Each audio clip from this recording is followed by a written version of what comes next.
care. It's not health care. They did that on purpose. Yeah, and you do it with them. Well, yeah, because I think that what we should have been doing is we should have been saying Obamacare is great. Yeah. They're saying it's bad. We should have. I see. They scare us all. Because they scare us with it, and we should not be scared of this. We should have, because if you look at all the different things, and if you're a woman, the last thing you want is this thing repealed. Yeah. Uh-huh. You know, if you have kids in high school that are going to graduate, you know, it's not a good job economy. What are they going to do without health care? If you're a senior, this health care reform did a lot of good things. Well, a lot of people don't even know what the benefits, and the benefits hasn't kicked in yet. Mm-hmm. And that's why I think what you are up to onto something here, because what you're telling me that our society has been transformed from citizen to consumer. Yes. Anything can be packaged and named. That's what they buy, not what's in the package, what's good for them, and what's good for the country, and even people vote against their own interest. And a lot of this stuff is not new. For instance, there's a book over there. There we go. What is this? This is by a Chinese general, Sun Tzu, and it's The Art of War. And it was written back in the 5th century BC. I mean, it's a lot of years ago. Before the drone airplane. Yeah, and you know, I brought this because there's a chapter about warfare, and this is just a book about warfare in ancient China, which actually was very advanced back then, and it still is. But General Sun Tzu said, quote, "The control of a large force is the same in principle as the control of a few men. It is merely a question of dividing up their numbers." What is that? Don't take the whole thing. It's divide and conquer. Yeah. Start with... well, I mean, it's been happening in recent history. That's what the French and the British did in the Middle East. They divide and conquer, get the minority ruled and divide the rest of the country. But are we? I thought we learn out of this. We learn from Vietnam. We learn from the fact that what Europe went through wars and civil wars and World War II. Now they work together in cooperation and all that. And I get the feeling that the people in Europe kind of sense of maturity there. They don't mind paying extra tax. They don't mind paying, as long as they get something for it. At least they get something for it, and also makes the country stronger and healthier. Yes. What is about the Tea Party or the American or the right wing or the Christian rights that they think taking care of the poor is a bad thing? I mean, Jesus took care of the poor. I mean, Sermon on the Mount. Yeah. So what is this tell us about America? About what's going on, what direction where we're going in? It tells us that what the Republican and the Tea Party people have fallen into is what they do. It's Sun Tzu talked about this in War, 5,000 years ago. Mm-hmm. 5th century BC, we're at 2010, 7,000. Wow. A long time ago. In business, there's a book right here, and this is by Al Rees, who talked about how to your business branding and positioning. Mm-hmm.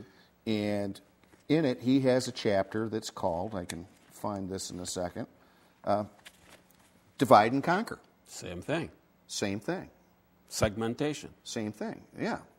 Now, when I said earlier that what Republicans have done is they've taken marketing and applied it to politics, that's what they're doing. Because you can change this. The future of your company depends on it, to the future of your country. Your political party depends on it. Mm-hmm. That's what they're doing. There's another book in here about public relations.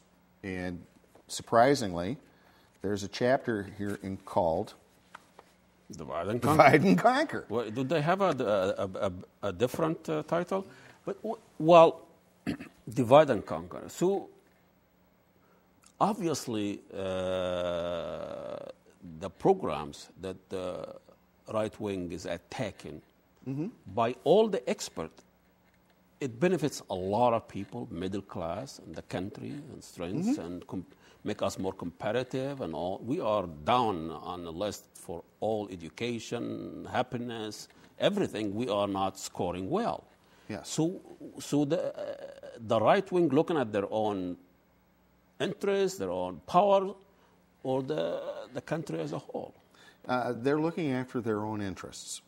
And that's the Tea Party phenomenon. Those are the patriotic that they claim that they are the real America. No, they're not.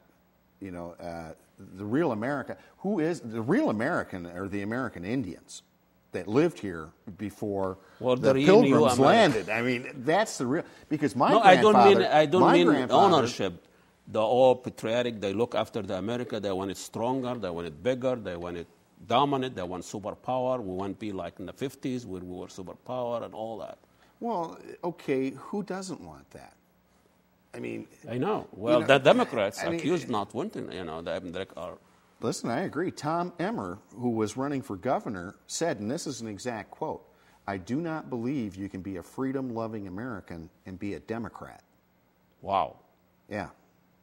And there is nobody to refute that. Well, personally, I'm offended. I mean, I served in the armed forces. My brother served in the armed forces. My father-in-law served in a submarine during World War II. Grandpa Nels was in Europe the day the armistice was signed, ending World War I. My other grandpa was in Maine getting ready to ship out. I have a kid that's going to be an officer, and he's saying, "I'm not a freedom-loving American?" Excuse me, I am.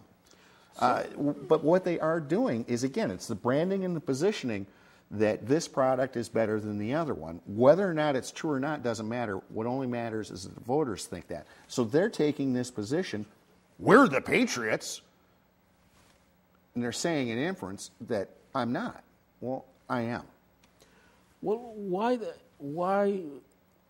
the Democrats always on defense when it comes to patriotism and national defense, and where in fact the Republic are the one who gets us in trouble and gets us in non-winnable wars and bring the economy down, and Democrats usually comes and try to shape things and clean things up, and they still the one who's been accused of being CC and not patriotic enough and pandering to the enemy and all that. Well, they have marketing too, and they spend tons of money on campaigns. They spend a lot more money on marketing their programs and their politicians than the Democrats do.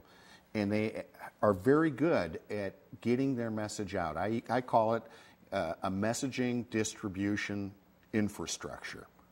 They know how to get the local people writing letters to the editor. They know how to get local people calling in for talk radio. They know how to get local people to run blogs. They own the radio stations. 80% conservative. Yeah, it is. Well, there's another book that talks about this, and see, I brought plenty of props, so your listeners, your viewers can do it. The Republican Republican Noise Machine, and it's right-wing media and how it corrupts the democracy. And that's what they do. Is this a guy? This guy actually used to be a Republican, and when he saw what he was doing... Not David Brooks in the New York Times. Yeah, David Brock. Not Brooks. No, David Brock. Brock. I see. David Brock. Mm-hmm. And he wrote a book, exactly what they're doing. I mean, the information of what they're doing is out there. Well, it's just a matter, how do you take the message that healthcare really was good and compete against their message of it's not? You can have the most outlandish messages and images and package, and you do all things, but if you have an enlightened audience, they reject it. They see through it, and they think this is all campaign and propaganda. Do they? Yeah, it is propaganda. It's propaganda, pure and simple.